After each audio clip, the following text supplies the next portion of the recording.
اپنی مقدس کتاب میں ارشاد فرما رہا ہے کہ ہدایت کی ذمہ داری ہمارے اوپر ہے اور دنیا اور آخرت کا اختیار ہمارے ہاتھوں میں ہے۔ اور یہ بھی قرآن مجید کی کا اعلان ہے کہ بولے کل قوم حال، ہر قوم کے لیے حاجی کی ضرورت ہے اور ہر قوم کے لیے حاجی ہے۔ لہٰذا پروردگار عالم نے کوئی سا بھی دور ایسا نہیں چھوڑا ہے کہ جب ہدایت دینے والے موجود ہوا کوئی ہدایت دینے والا موجود نہ ہو۔ لہٰذا اس نے قیامت تک کے لیے معصوم سلسلے کو قائم کیا کہ جو قیامت تک ہماری ہدایت کرتے رہے۔ بہت ہی مختصراً کیونکہ آج کی یہ محفل 8ویں امام علی رضا علیہ السلام کی ہے اور چونکہ آپ رسول اسلام کے 8ویں جانشین ہیں اور معصوم کی شریعت کو اور معصوم کے قانون کو معصوم ہی بتا سکتا۔ لہذا آج سے 1400 برس پہلے جب پیغمبر اسلام آئے تھے تو جو شریعت ان پر نازل ہوئی تو ہمیں کیسے پتہ چلتا کہ جو آج ہمارے پاس شریعت محمدی ہے یہ وہی شریعت ہے کہ جو پیغمبر اسلام پر نازل ہے۔ لہذا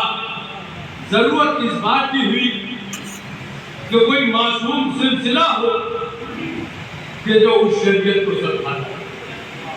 اور بتاتا رہے۔ اس لیے کہ آج سے 1400 برس پہلے پیغمبر اسلام نے کیا فرمایا تھا، ان پر کیا نازل ہوا تھا، اسے غیر معصوم نہیں بتا سکتا۔ اس لیے کہ غیر معصوم کے لیے تو قرآن یہ کہتا ہے کہ جب پیغمبر اسلام پر کوئی وحی نازل ہوتی تھی اور جب آپ ترجمانی مسجد میں منبر پر آ کر کیا کرتے تھے اور مسلمان اس پیغمبر اسلام کی ترجمانی وحی کو سنتے تھے اور جب مسجد سے باہر نکلتے تھے کبھی نکلے ہوئے زیادہ ٹائم نہیں ہوا، چند ہی لمحے ہوتے تھے، چند ہی منٹ ہوتے تھے، پیغمبر اسلام کی حدیث کو سنے ہوئے، بات کو سنے ہوئے مسجد سے نکلنے کے بعد ایک دوسرے سے پوچھتے تھے ماذا قال آنفا، یہ ابھی پیغمبر اسلام کیا کہہ رہے تھے، یہ ابھی پیغمبر اسلام کیا کہہ رہے تھے۔ تو جنہیں چند لمحوں کی پہلے کی کہی ہوئی بات پیغمبر اسلام کی یاد نہ رہی ہو تو وہ غیر معصوم 1400 برس کے بعد پیغمبر اسلام کی 1400 برس پہلے کہی ہوئی بات کیسے بتا سکتے ہیں۔ لہذا ضرورت اس بات کی ہوئی کہ معصوم سلسلہ، اور معصوم سلسلہ وہ ہوتا ہے کہ جس کے یہاں بھول چوک نہیں ہے۔ اور میں بہت اختصار کے ساتھ یہ کہہ رہا ہوں کہ بھول چوک کو تو چھوڑیے، معصوم تو وہ ہوتا ہے کہ جس کے قول و فعل میں کوئی تضاد نہیں۔ اسی لیے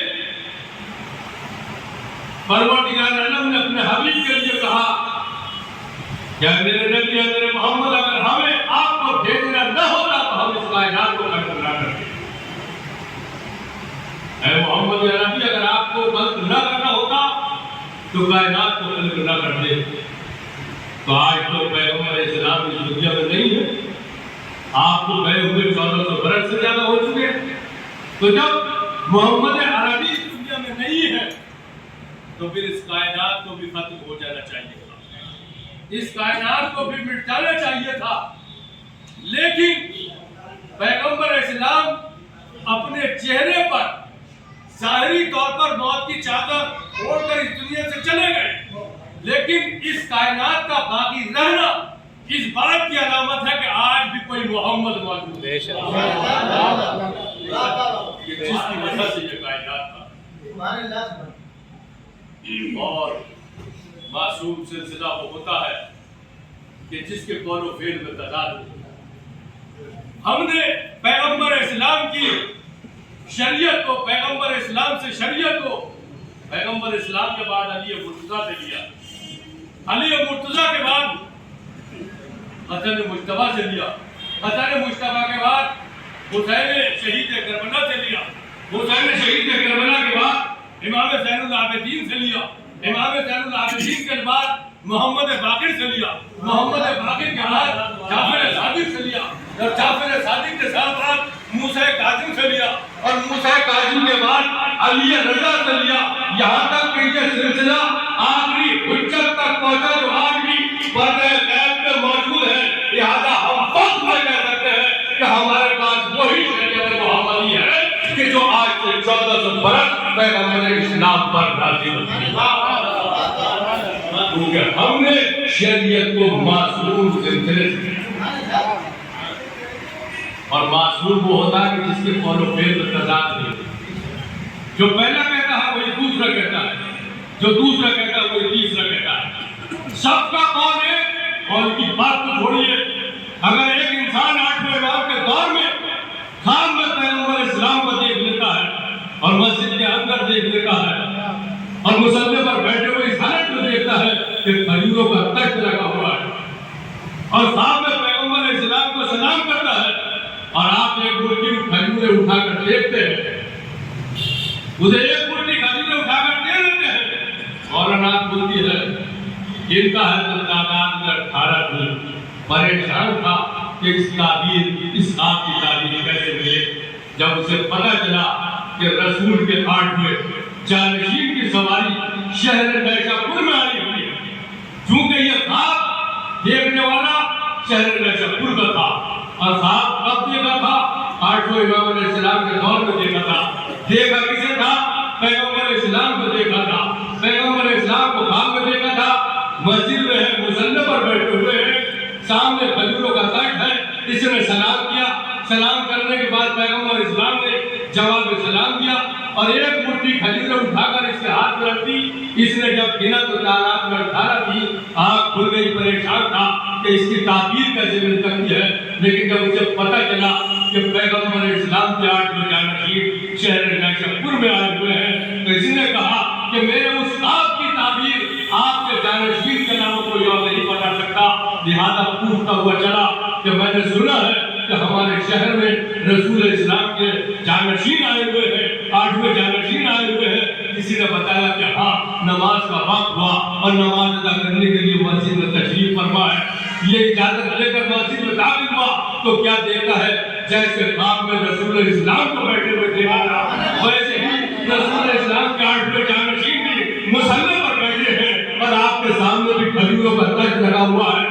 یہ خواب دیکھنے والا جب ظاہری طور پر مسجد میں گیا اور 8ویں رسول اسلام کے 8ویں جانشین کو دیکھا کہ سامنے کھجوروں کا تخت ہے، جانے کے بعد خواب دیکھنے والے نے آپ کو سلام کیا، آپ نے جواب سلام دیا اور ایک مٹھی کھجوریں اٹھا کر اس کے ہاتھ پر رکھ دی۔ جب اس نے گنا تو تعداد میں 18 جب گنا تو تعداد میں 18 تھی، خواب دیکھنے والا کہتا فرزند رسول کچھ اور اضافہ کر دیجئے، جو میرے 8ویں امام کہتے ہیں اگر میرے جج نے تمہیں خواب میں زیادہ دے دی ہوتی تو میں بھی اضافہ کر دیتا۔ یہ معصوم سلسلہ وہ ہے کہ جس کے قول و فعل کیا ہاتھ کے لیتے دینے نہیں پڑتے۔ تاکہ میں سبھی کو مبارکبادی پیش کرتا ہوں۔ السلام علیکم۔ فن تشریف کیا ہے، میں کا استقبال کرتا ہوں،